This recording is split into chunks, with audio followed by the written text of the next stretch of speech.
we, the young women of Zimbabwe, we will not be distracted by partisan distortion, exaggeration, and outright fiction.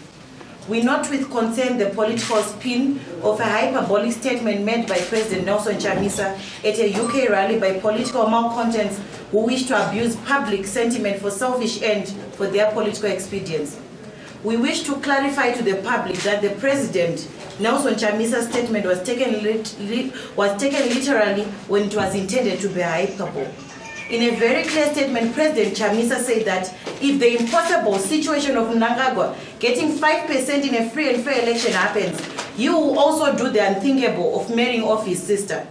In this way, he's implying that both are unimaginable and unacceptable things. We are committed in our efforts to safeguard the rights of women and the girl child, and would never take lightly political utterances that undermine the same.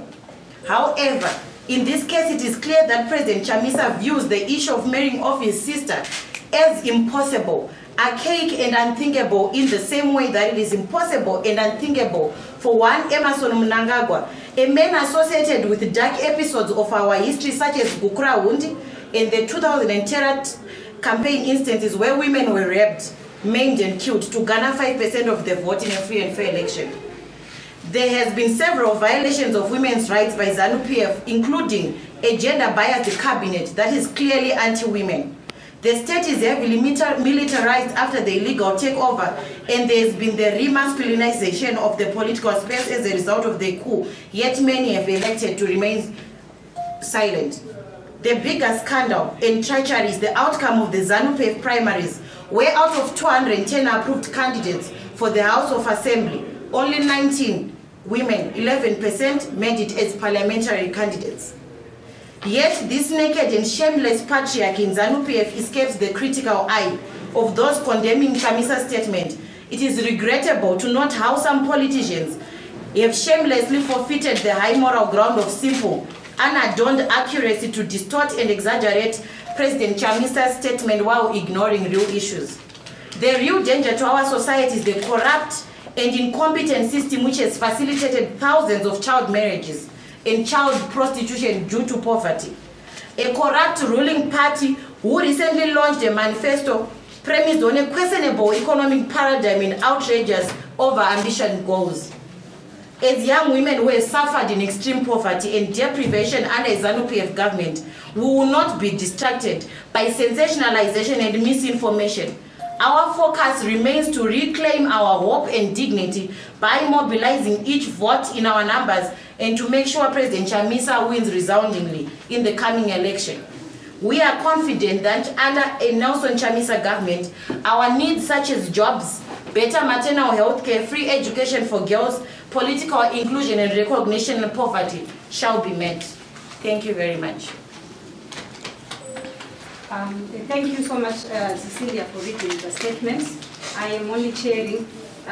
Maybe at the start I should have explained.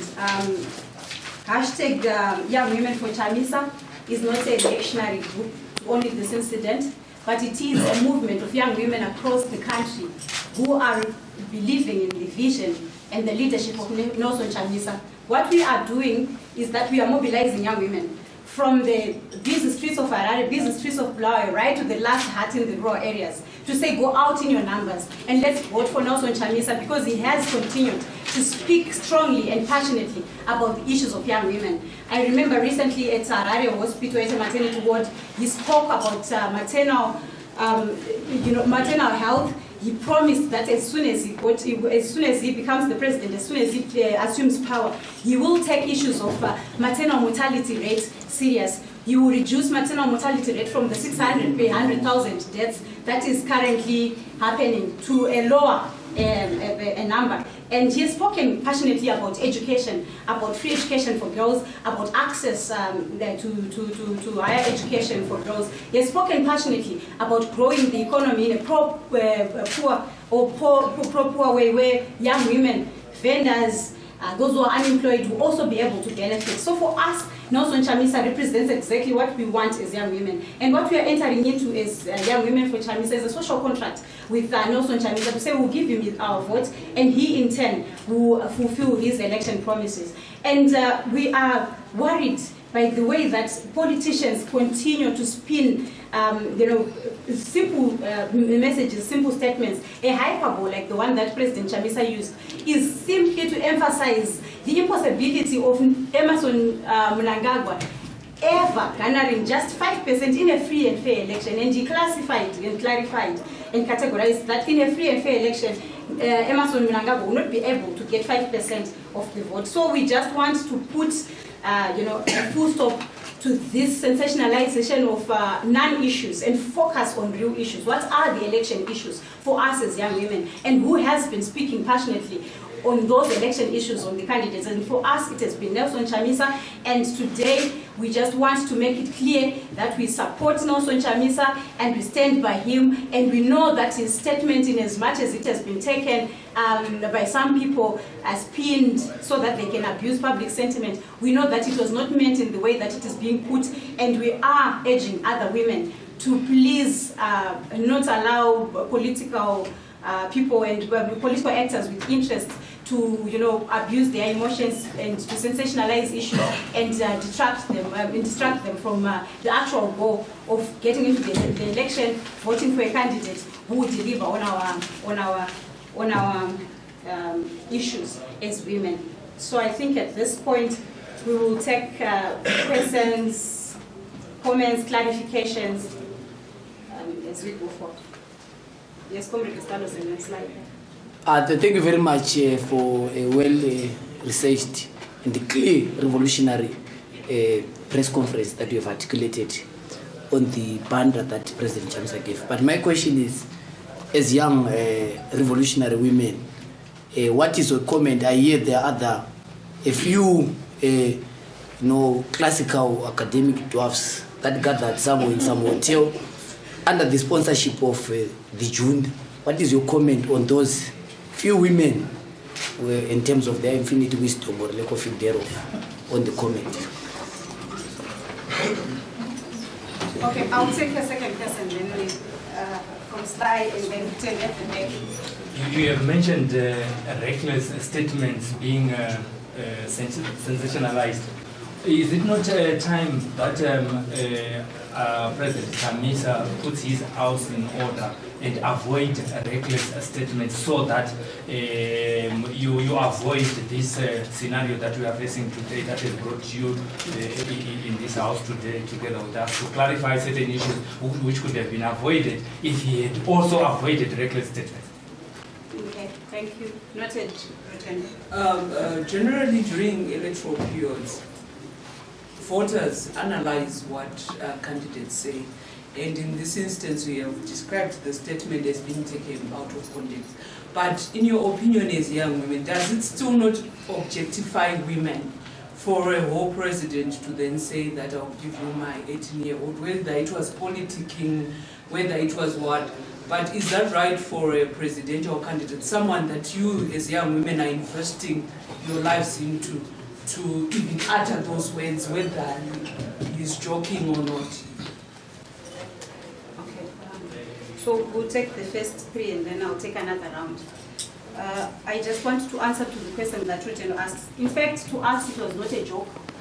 It was a serious statement where Nelson Chamisa, our president, was saying that it is impossible and utter madness to even think that Mnangagwa can get 5%. In as much as, it is impossible and utter madness for one to marry off their sister.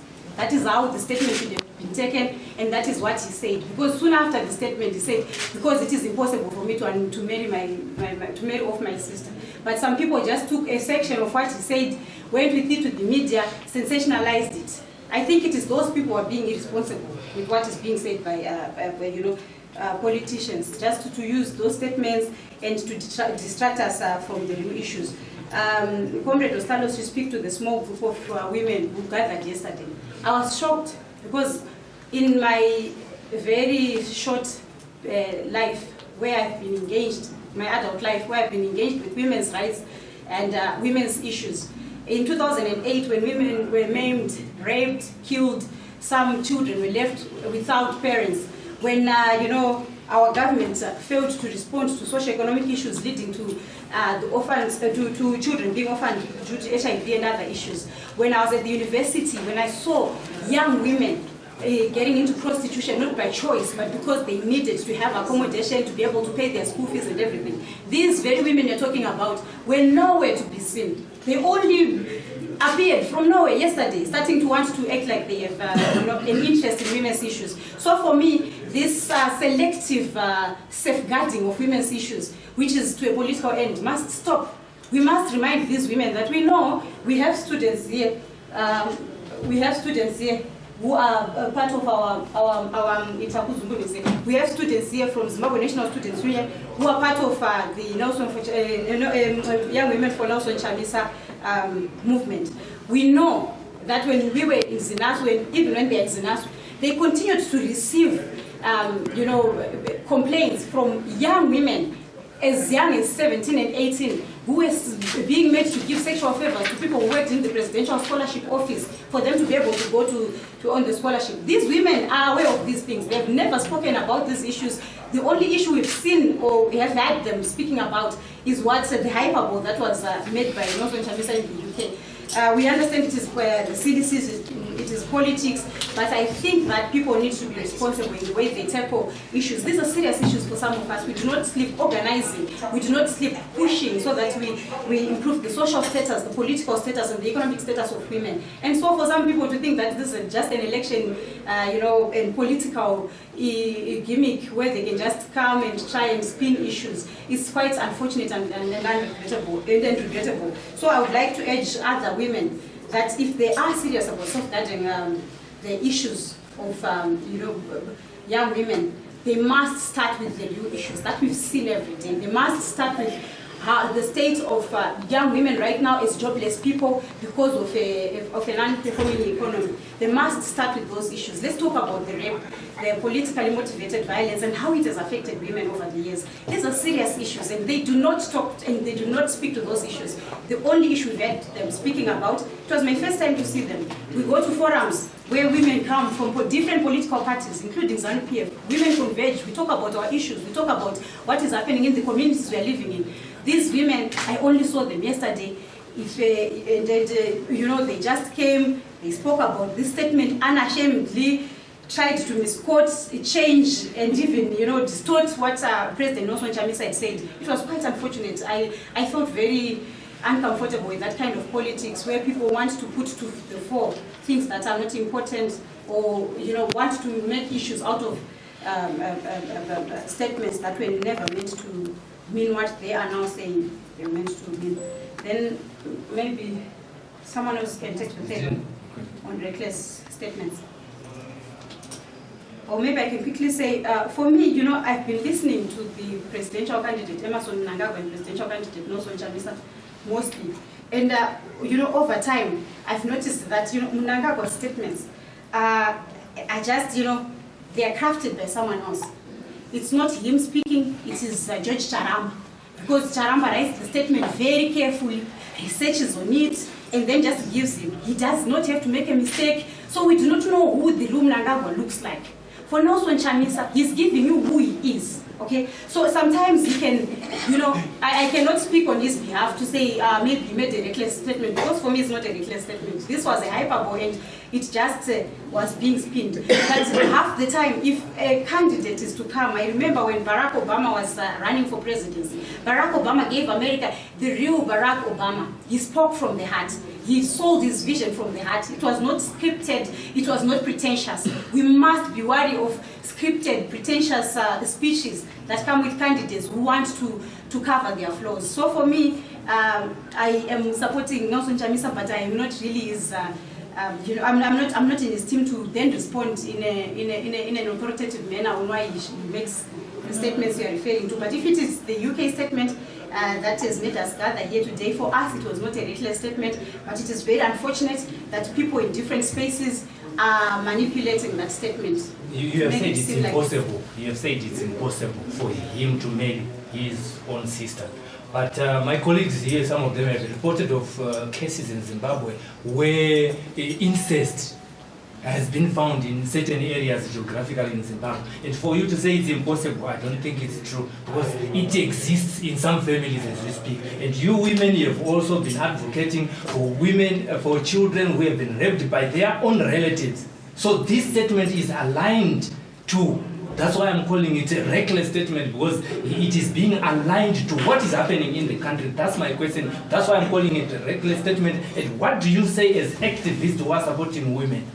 Okay. Sorry, Sorry, another to get onto that. Sorry, All right, Maureen. maybe if you can take 2 more and then one will respond and Virginia. So, this one. You can. I'm sure you are underwriting this statement, because if we tried by all means to abolish Shiram, where maybe older men play around with their mining, and now we are having opinion leaders saying, no, we need, I'll marry my 18-year-old to 7-year-old in that. What does that mean? Really? Yes. Yeah, you know, sometimes I think people are taking things out of proportion. Maybe it's because of unemployment, maybe it's because of... Because look, if I meet an older woman in the street, even when growing up, I can say, I'm well, but I don't want to 10 years. You're getting it doesn't mean you're pedophiles who are conspiring to marry a 10-year-old kid. So I think sometimes there are serious issues out there that we have to focus on. Ease of unemployment, ease of looking. We should actually be gathered here, finding means and ways now to stop the impending looking that's not forced to do. So I think, I appreciate what they've done and also appreciate you gathered here, but I hope that in the future we gather for more serious issues rather than for us to... My name is John Kasim. I'm a correspondent for SABC. I'm not so sure how you take it yourself. Of course, you have explained the context from which this statement was said, but taking it from the general view of Zimbabweans and the status at the moment of the girl-child rights, 31% of them are getting married before they get to the age of 16. And here comes a candidate of a political party who talks of such an issue which is being castigated everywhere, and including the United Nations. Honestly speaking, I don't think that we should stand there today and say that maybe it was taken out of context and supporting what he said instead of condemning the issue of demeaning women's rights. That would be right at the end of the day, because that would be like perpetuating the issue of undermining the women's rights. I'm a man, but it pains me to hear of a man undermining a woman's rights. I'll just take this round is the last one, so I will take 3 more and then we respond. And then my brother. Yeah, my first question, when Makomoro was speaking, I was almost like with the rage. Who defines what is serious in Zimbabwe? I'm a young woman. I feel what Chamisa said is a very serious issue. And I feel it's just the same as unemployment. If someone is going to say, you're married off a young woman, for me it's a serious issue. So I think that issue to say that people should gather or people should speak around serious issues should not really be, overshadowed by the things that we are raising. And then on my question, Maureen, you spoke of selective safeguarding of women issues. Yes. Thokozani Kube was almost torched, let me put in quotes, in Boera during Morgan Chandwai's funeral. We did not see young women coming out. And then today, Chamisa says a reckless statement. In my opinion, you are out. Are you also not guilty of the same selective safeguarding of women issues?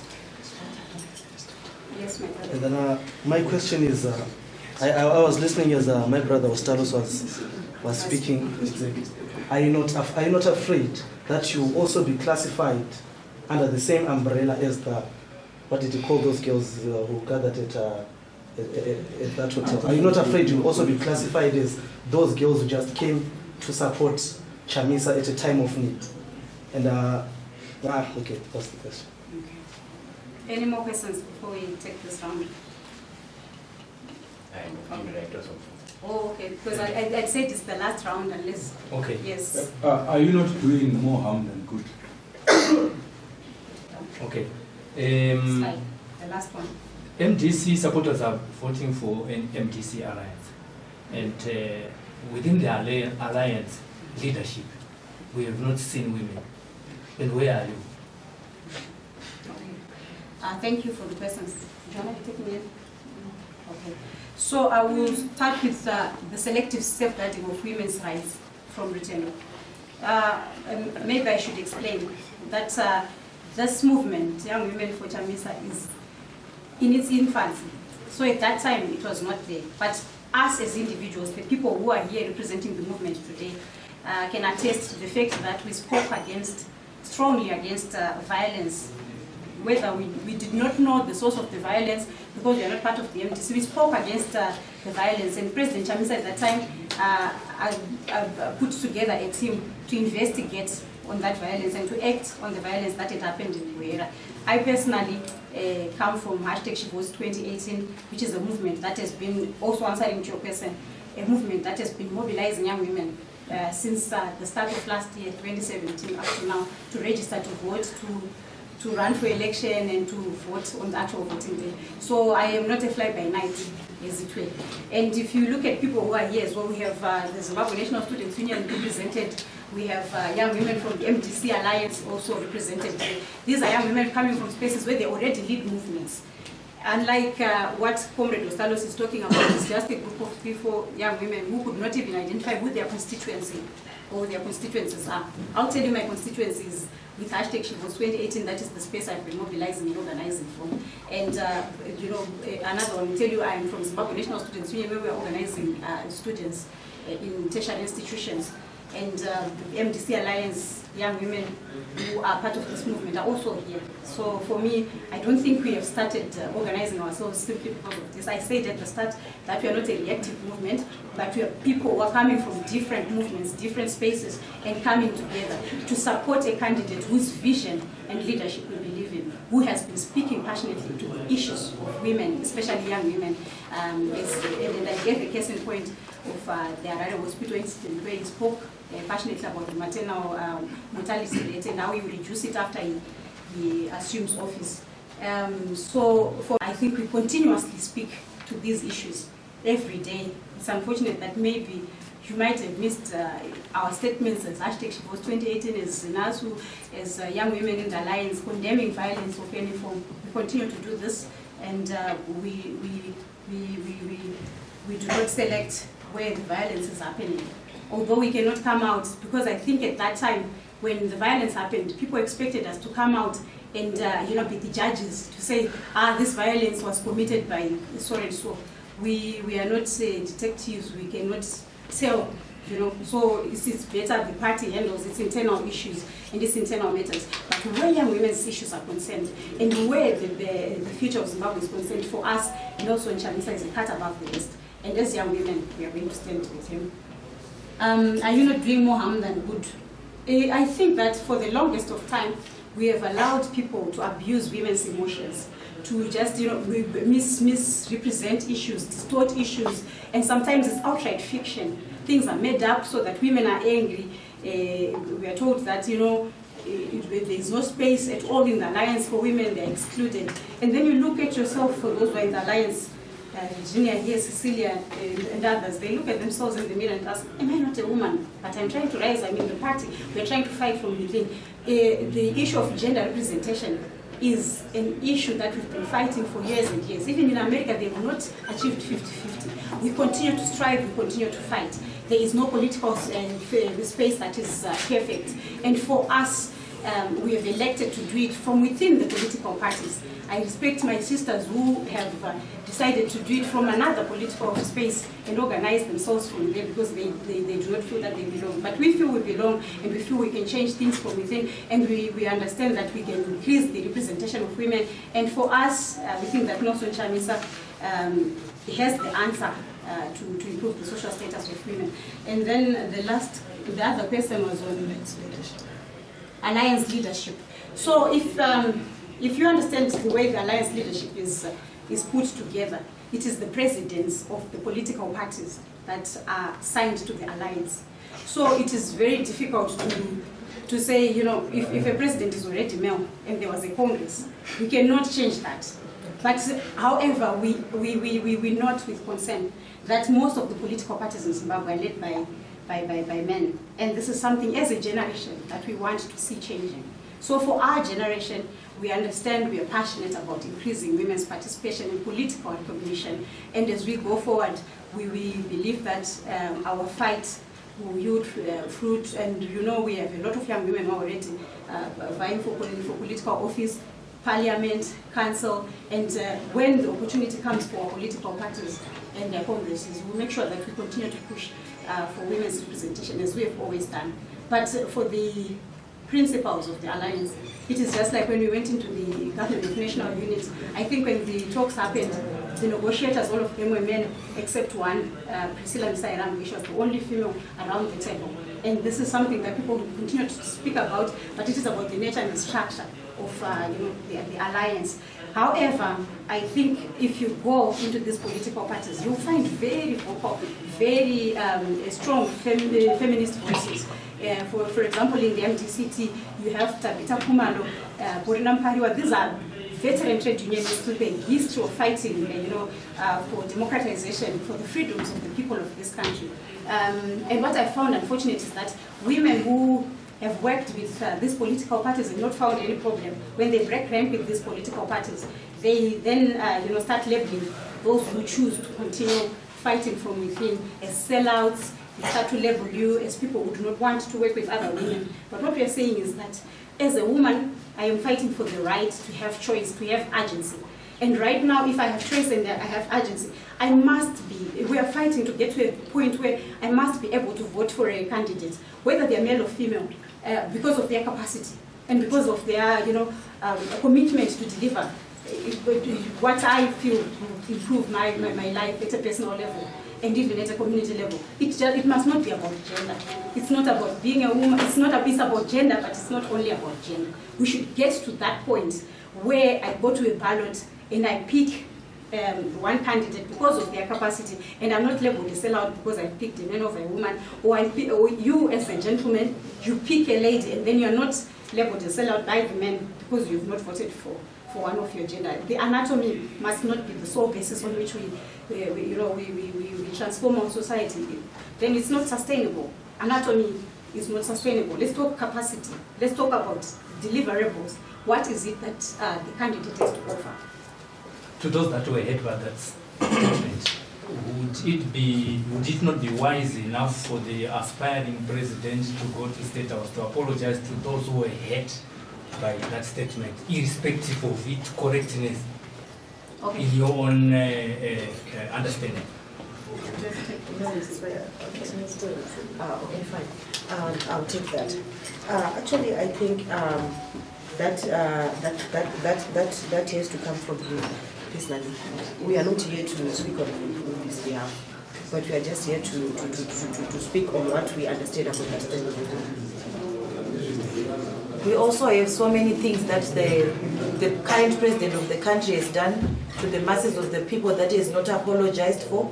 And we are not saying this because we are saying Nelson Chamisa should not apologize. But we are saying we've got critical things that happened in this country. The people are yearning for an apology. The people want to move forward, but there has to be truth in order for us to reconcile. And we should not dwell on these issues like what Maureen rightly said. This was a hyperbole. Chamisa was simply expressing that if the unthinkable happens, which is Mnangagwa winning the election, then you will do the unthinkable. We have critical issues that need to be addressed.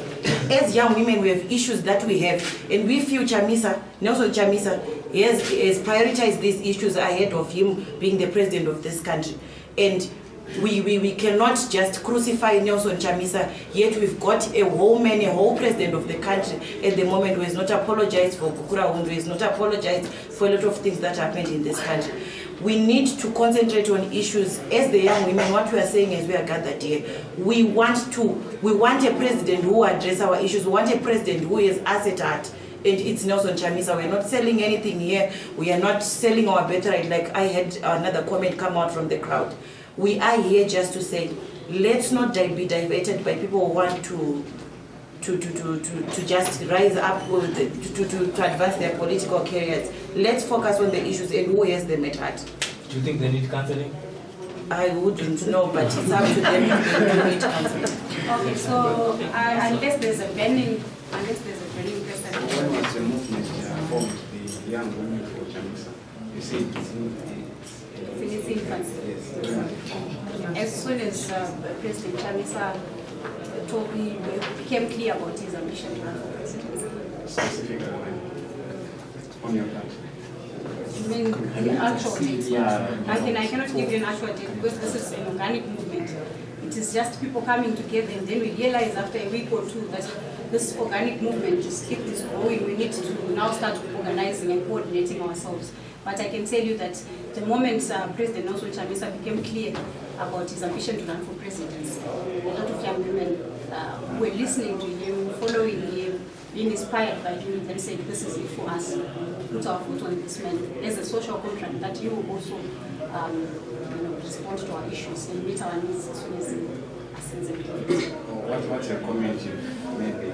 You don't think this presentation is rather a counter spin to sedate the society to what has already been said, which has been proven wrong maybe with do you not think we're providing for us it is not a counter spin. We are glad that this issue has been discussed because for the longest of time we've watched people focusing on non-issues. We've watched people abusing women and women's rights issues to advance their political agendas. And for us, we are at a point where we just need, the can of worms has been opened, let's talk about it. Are we talking about women's issues here, or are we just looking for, political sympathy and vote? And for us, it's important that today we are able to clarify this and make our positions clear.